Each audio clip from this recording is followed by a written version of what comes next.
Hi, magandang hapon. Ako si Gilbert A. Manalastas, 28 years old. Nakatira ako sa Lower Bigutan, Taguig City. Isa akong security marshal.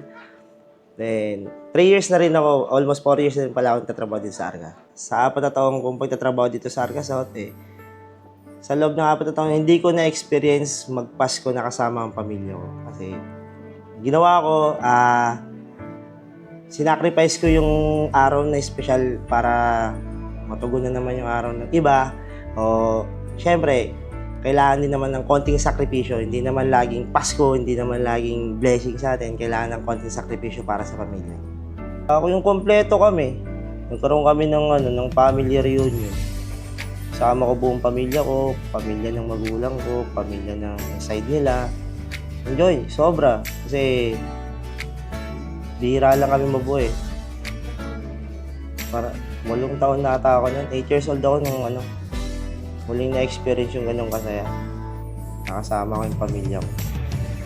Bali ngayon kami, kanya-kanyang buhay. Iba sa ibang bansa, iba sa probinsya, iba nagtatrabaho. Kami dito, ngayon, para sa anak buhay. Pero happy. Kasi sa loob ng 4 na taon na nagpasko ako dito sa Arca, naranasan ko rin na makasalamuha yung ibang tao. Hiling para sa aking pamilya, ilayo lang sila sa sakit. Laging magkaroon lang talaga sila ng kaligtasan sa araw-araw. Sa araw-araw namin ginagawa. Kaligtasan para sa akin, kaligtasan para sa mahal ko sa buhay. Sobrang saya. Sobrang saya nakasama mo ang pamilya mo. Sa araw ng Pasko kasi ang Pasko kasi isang beses sa isang taon lang kung mangyayari yan . Hindi mo araw-araw mararamdaman yan . Iba yung experience na nagsiselebrate kayo ng buo na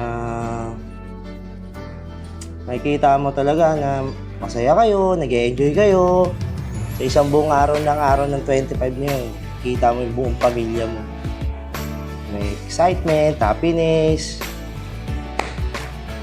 Yun, sa Arca South, maraming salamat sa 4 na taon ko dito sa loob ng Arca South kasi dito yung sa mga nagturo sa akin, especially nung naging comsen ako, ni Miss Myla, kay Miss Hamida, kay Sir Edwin, kay Ma'am Kim, kay Sir Jorga, especially sa aking butihing kagawad, si Sir Marvin.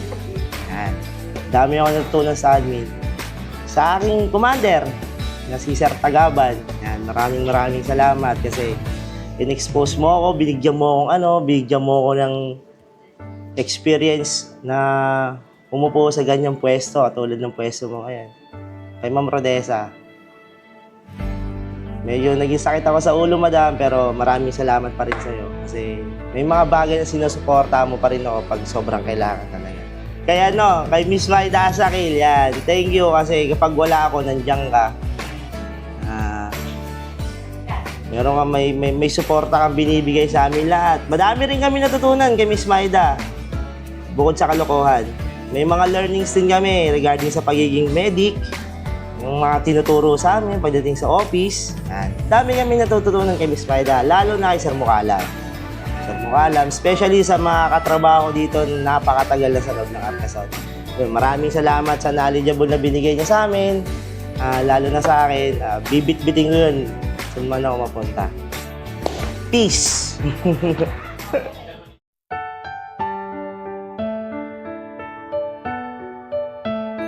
Hello, good afternoon. By the way, ako po pala si Ramel J. Villacampa. Just call me Ame for short. And then, once again, galing po ako ng Negros Occidental. Magdadalawang taon na po ako dito sa Arca South nagtatrabaho so far. Yung masayang alaala ko tuwing Pasko is every time na nakakakita ako ng yung sparkling na tawag nito, Christmas lights and decorations, especially the gifts.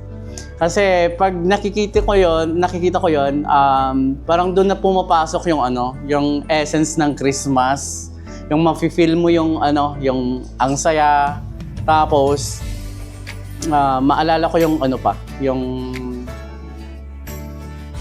yung moment na magkakasama pa yung yung pamilya. Kasi nang dahil sa Christmas kasi doon kasi nagkakabukod-bukod ulit. At the same time, meron po kaming mga sharings na mga masasayang memories. Yung pinakaunang Pasko na nung bata pa ako na naalala ko is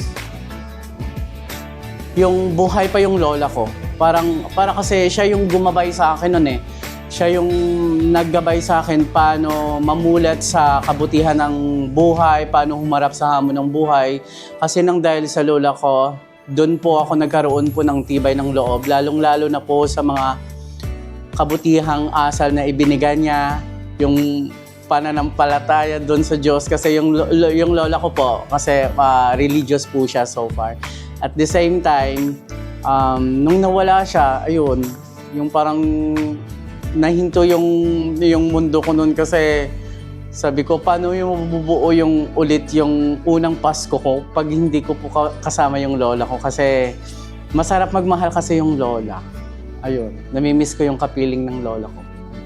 Kung may hiling ako sa isa ay sa pamilya ko ngayong darating na Pasko. Gusto ko po sana sila kung bibigyan talaga ako ng chance at hiling talaga, gusto ko sila dito, pupunta sila dito sa mismong pinapasokan ko dito po sa Arca South. Kasi best, pagkasama mo kasi yung pamilya mo sa malapit, kasi so far malayo yung pamilya ko talaga.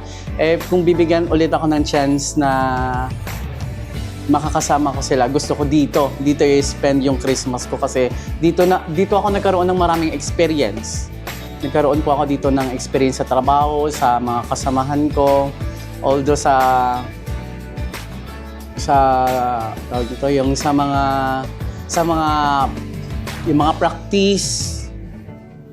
At the same time, yung moment na kung magkasama kayo sa halimbawa, nandito sila, parang wala na akong hihilingin nun eh, kahit malayo sila. Pag dito kasi sila, masaya na.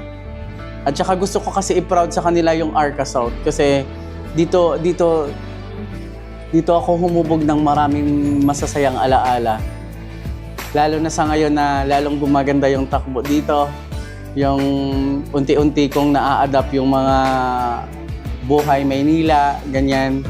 At saka yung pakikisalamuha ko sa mga iba-ibang tao, sa mga professional, unprofessional, sa mga mismong mga humble na mga tao. So nakakatuwa siya, nakakataba ng puso. Gaano kahalaga nakasama yung pamilya tuwing Pasko? So pag wala yung pamilya, wala pa akong lakas na loob. Mas naging mahalaga siya pag nagsama-sama kayo, pag magkikita kayo ulit, kagaya nung namatay yung tatay ko noon. My God, nung namatay yung tatay ko noon,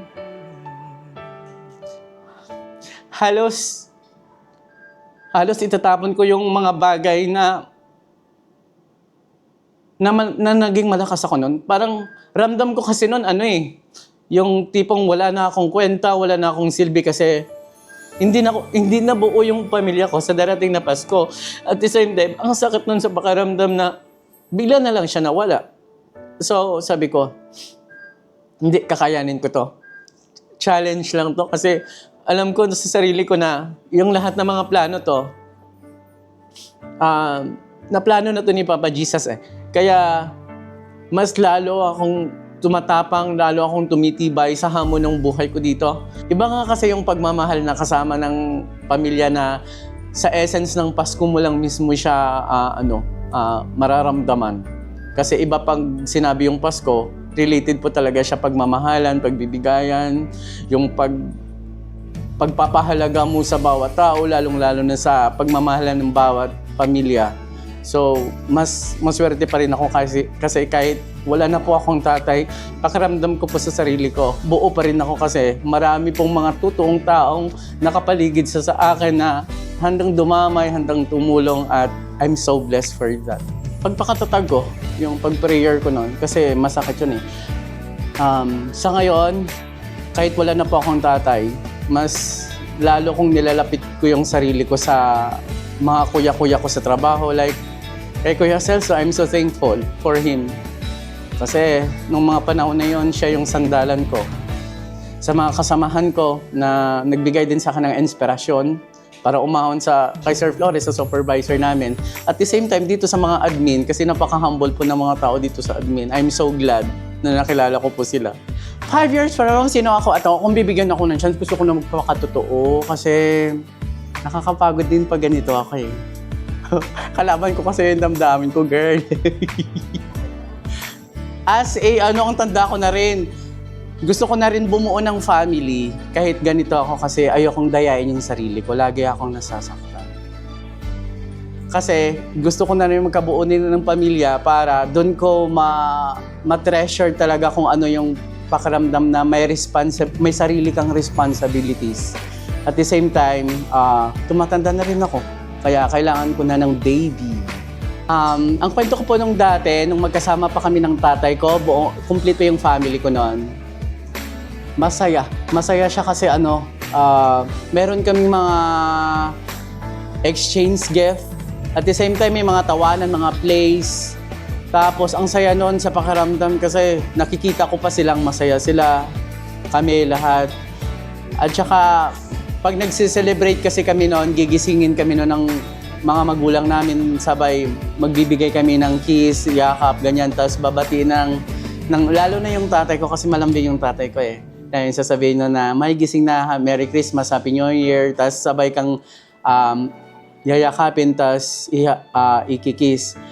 Yung kakaiba nun sa wala na siya, kasi hindi ko na magagawa yung dating routine na kasama siya. Ayun, yung para sa akin, yung parang doon ako naninibago. Nakapag-adjust naman ako, pero mas namimiss ko yung presence na kasama siya. Nung buhay pa yung tatay. Kasi iba talaga pag nakikita mo yung buo pa sila eh. At saka magre-reflect kasi yan sa pagkatao mo. Kasi pag, halimbawa, nakikita ko yung tatay ko na masaya siya, doon ako nakakaramdam na masaya din ako. Kung buhay ka man ngayon, gusto ko tagay tayo. Namiss kitang katagay, namiss kitang yakapin, namiss kitang kwentuhan, namiss kitang bibigyan ng pera pag sahod ko, namiss kitang bibigyan ng pasalubong. Namimiss din kitang kausap, namimiss kitang sumbungan, namimiss kitang sandalan, at saka namimiss ko yung pagiging tatay mo. Kasi, una bes, yung mga patawad moments na yon, natagpuan ko yun sa'yo kasi pinatawad mo ako, pinatawad rin kita. Ang hirap na tumatanda ka, tas walang taga-alaga sa'yo someday.